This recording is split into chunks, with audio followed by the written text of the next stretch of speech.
another episode of the Things I Wish I Knew About Money podcast. I'm your host, Kamille Smith, and how is it going, folks?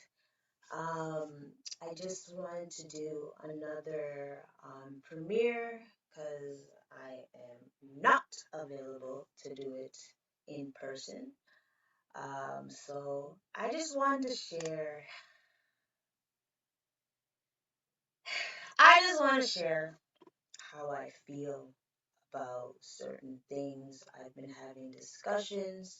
I've been noticing things, and I I just want to ask y'all, the audience, what will it take? Hmm? What will it take? I went for the last couple months. I've been going to, or I've been involved with entrepreneurship webinars, personal finance, financial literacy webinars, and workshops. And I am really shocked at the turnouts, especially the virtual. Y'all have no excuse, in my opinion. In my opinion, y'all have no excuse. So I just want to know, what will it take for you guys, or ladies and gentlemen, to be interested in personal finance or entrepreneurship, financial literacy, because it's kind of hard when you're trying to do a workshop or prepare a webinar, prepare a workshop, and the turnout rate is small, or low, I should say. And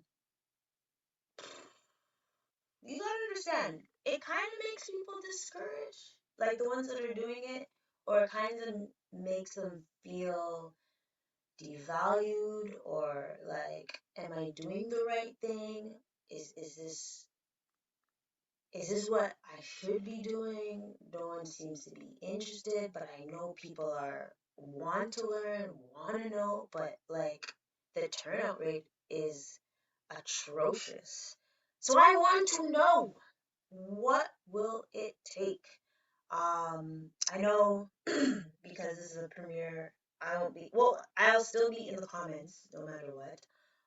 But I still want to know, what is the strategy? Like, do we have to incorporate entertainment for people to come? Do we have to incorporate like art for people to come?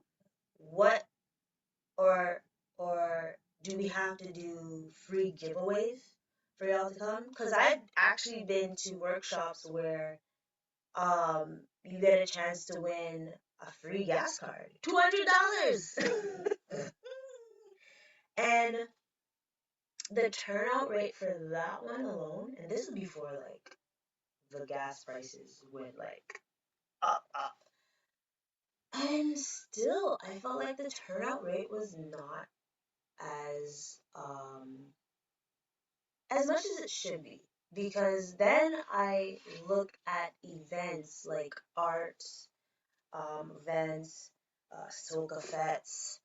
I'm seeing the crowds, and I'm like, yo, there's a lot of people. And mind you, y'all paying like $50+ to go to a fet or an event, and then there's some events like entrepreneurships or personal finance that are free, and y'all ain't reaching.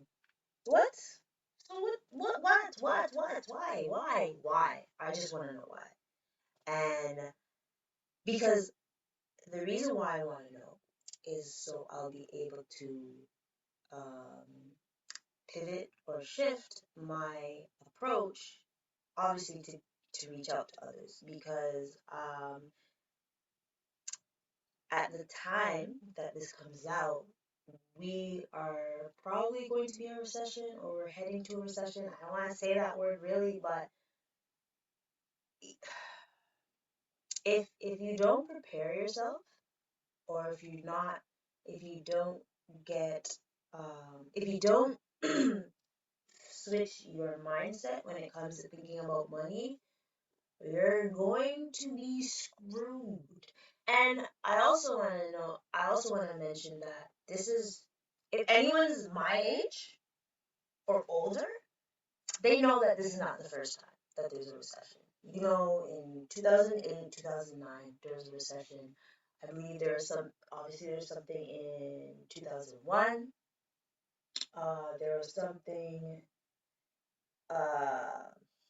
something in the 90s. I can't remember the 90s because I was really young at that time. But things, the recessions or slow growth in the economy happens every like 7 to 10 years. So why aren't you prepared for these times? Mind you, let me not say I am perfect or I'm a saint, because I have been like in times where I'm like, ooh, no struggling. But I know that if there's a point, if there's a time where I'm strapped or struggling, I know how to get myself out of it. And I want y'all to be like that too. Like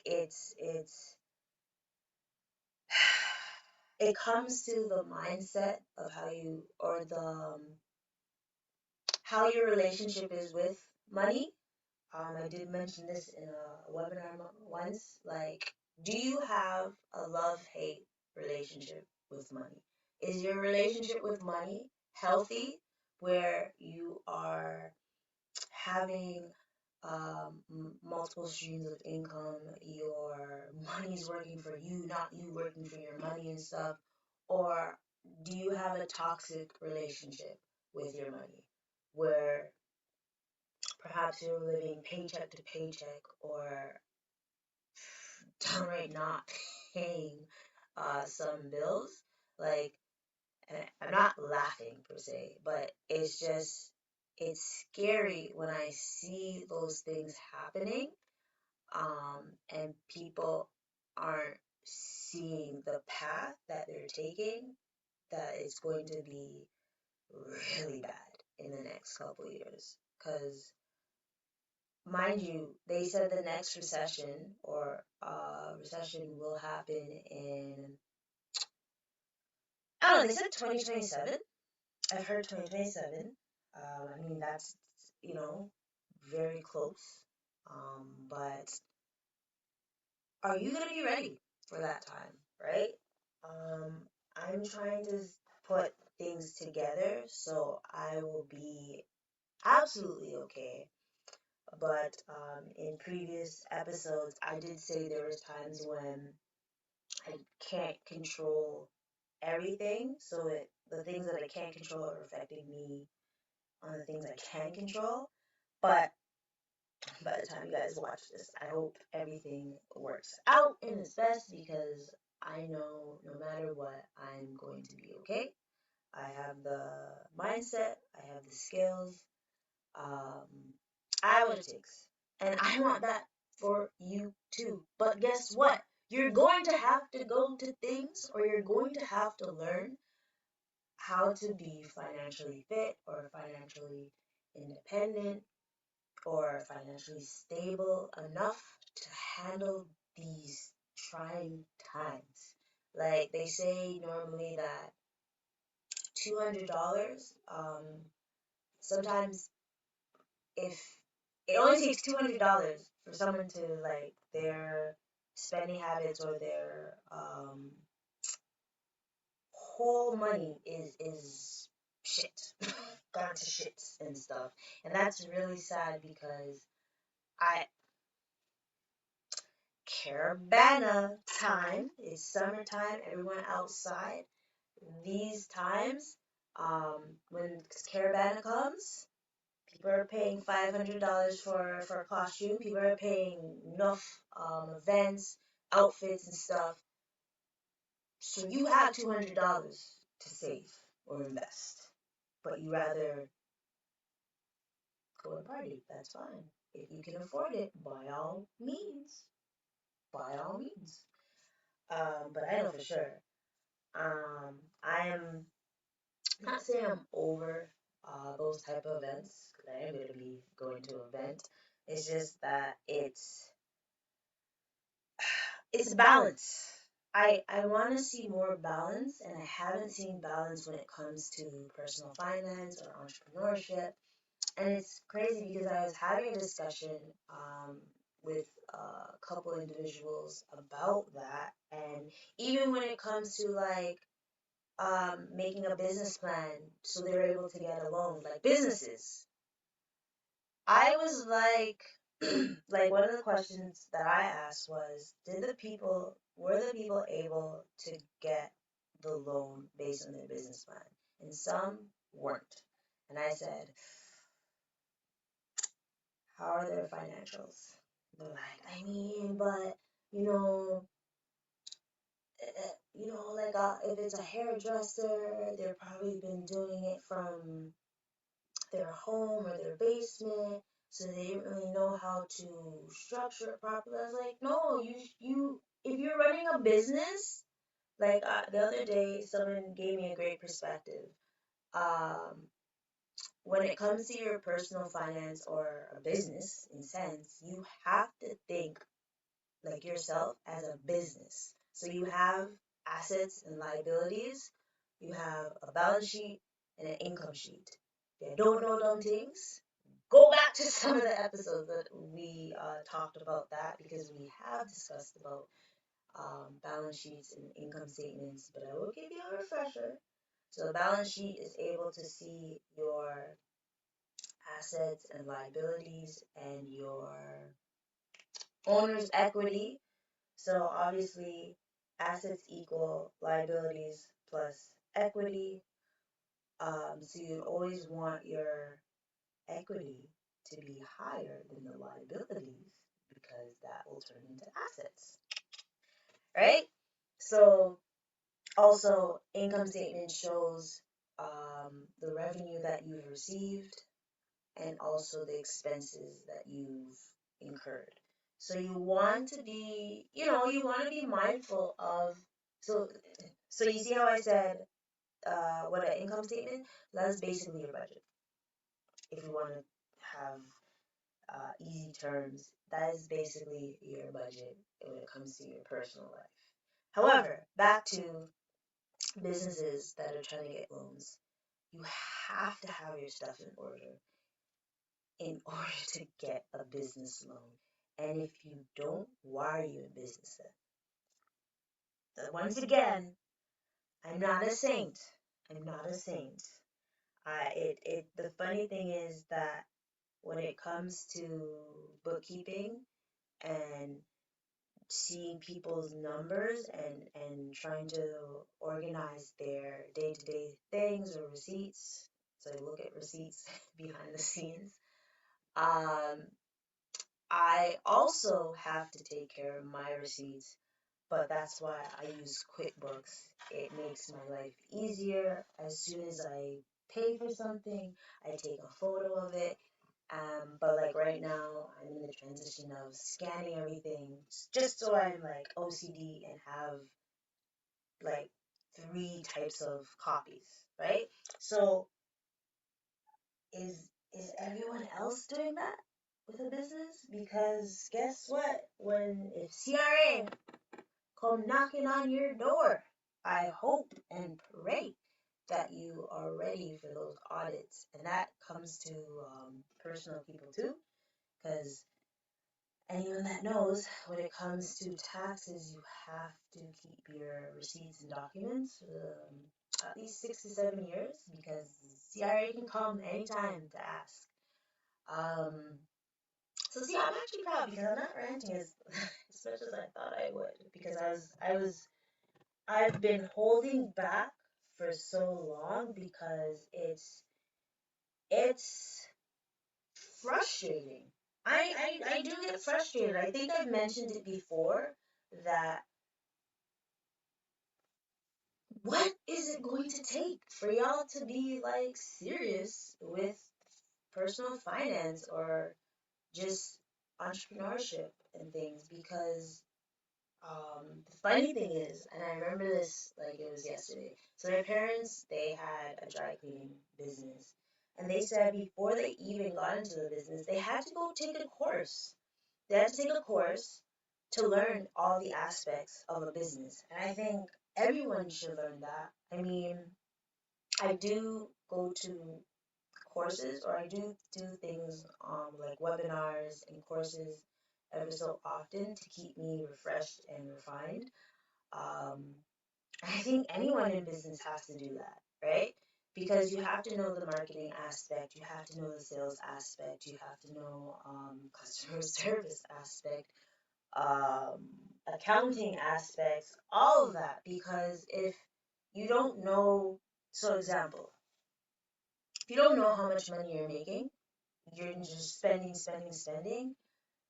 How are you going to be able to keep the business afloat when like a recession hits, or stuff, or what kind of products do you have, or what kind of services do you provide for individuals? Are you um, targeting the right people? That's another story. Because actually, do I want to vent it? Do I want to vent? I've with the same thing I'm saying, like, what do y'all want? I'm I'm losing faith a little bit with the community, but I'm trying to stay positive and say, no, I really want to keep helping and all that stuff, educating, making money at the same time. But I'm losing faith in some of y'all, and that's why I'm frustrated and venting or ranting. And I just want to shake y'all and say, yo, just can we get focused? Can we get serious? There's enough entertainment happening in the world. Y'all need to do that. Let's start educating ourselves, or having a balance, so we're able to know what's, just be well balanced individual. Um, and I remember I was venting about this one time. It was like they were like, well, it's the same thing with health. And I think health is just as important um, with wealth. And I, once again, I know I'm no saint because I was slacking time to time, but I always said, you know, as long as I'm staying active and walking and stuff, I think I'm good, and I'll be able to build back the strength and physique that I have. But the other day someone said that, yo, okay, you still look good. I was like, oh, me? Thank you. And you guys see the hair, but yeah, sorry, I digress. I just want to. I lost my train of thought for a second. Sorry. I just I just know that when it comes to fitness or finances and stuff, it's not up to others to convince you to do it. It's up to you. And I think that's what I mentioned in previous episodes. You have to be accountable for the things that happen with you, and you just, if you're not gonna do it, then who's gonna do it for you, right? If you're not going to save $5 for a rainy day, who's gonna do it for you? Because I'm not gonna depend on the government. I can't depend on my mom. She ain't here. I can't depend on others because they probably don't got it. And I don't want to burden others with like asking for loans. That's just me. I'm not dogging anyone that asks for loans. Um, if I don't work out and then I go play football and I'm popped down, that's on me, right? Like I could have done a workout. I could have went for a walk. I could have went for a jog or a run. That's all on me. So I'm just saying that is all on y'all. And what will it take for y'all to finally go to webinars, workshops to learn about personal finance or entrepreneurship? Because like I said before, there's classes that I think it should be mandatory for people like that who want to start a business. As soon as they click, boop, sole proprietorship, here, this is a course that you have to go to mandatory, so you'll be able to learn everything, because it's crazy to me that some people don't know that once they reach a certain amount of revenue, you have to claim or you have to get a GST or HST number. I find that crazy because I think that's something you should know before you get into business. But that's just me, obviously, because I am in the finance or accounting world per se. I already know that. But if you're getting into a business, you should know that too, right? Um, if if you're running a business, you have to do taxes. Like that's everyone has to do taxes. So please let me know, what will it take? Does it take adding entertainment into it? Does it take free giveaways? Because many will say, oh, everyone wants gas cards or Amazon or groceries and stuff. What will it take? I want everyone to respond to me and just say, Kamille, this is what we do, or this is how we will approach personal finance or entrepreneurship if it was done this way. And also, I hope it's not saying like, oh, we don't understand the lingo and stuff. When I don't know if you all notice, when I speak to y'all, I'm speaking in a way where you're comfortable. We're having a conversation. Have those discussions with your family. Have those discussions with your kids. Like, you shouldn't be afraid of talking about money with your family or close friends. I'm done talking about gossiping and shit. I don't care. These celebrities don't care about me. So why should I care about them? I'm done. Like, I don't watch those. I watch some shows, but not a lot. Like, if you know me, I don't really watch shows. Like, but I actually do not care about these celebrities. They don't care about me. So why should I care about them, right? So I'm done talking about um foolishness. Oh, this is food. I love me some food. Rest song. One or two songs. Songs, not what's going on with these people. But balance. Balance, right? So I'm done my rant for now because I don't want to bore y'all, but I just want to know, what will it take? Tell me, please. And make sure you like, subscribe, and tell a friend, share. It is actually free to like. So just like it. It's free to subscribe. So just subscribe. Like, what are you waiting for? You're sitting on your couch. I'm joking. I'm not gonna be. I'm not gonna act like this is what is it? Derive? Wow, the struggle's real. But you all get it. What will it take? Reach out to me. I want to have a discussion. I really want to know how to make things better. And the only way I will know is if we have a discussion. So, till next time, folks, tell a friend, be good, spend wisely. I know we outside, so be wise with your money, because it's probably going to be a rough couple weeks, months, but we've been through this before, so let's just do it right this time. All right? Peace out. Woo. Anyway, God of Fame Music. a ville, flip, flash, money, literacy boss. Flip, flash, money, literacy boss. Flip, flash, money, literacy boss. Flip, flash. Anyway, chop, flip and floss, money, literacy boss.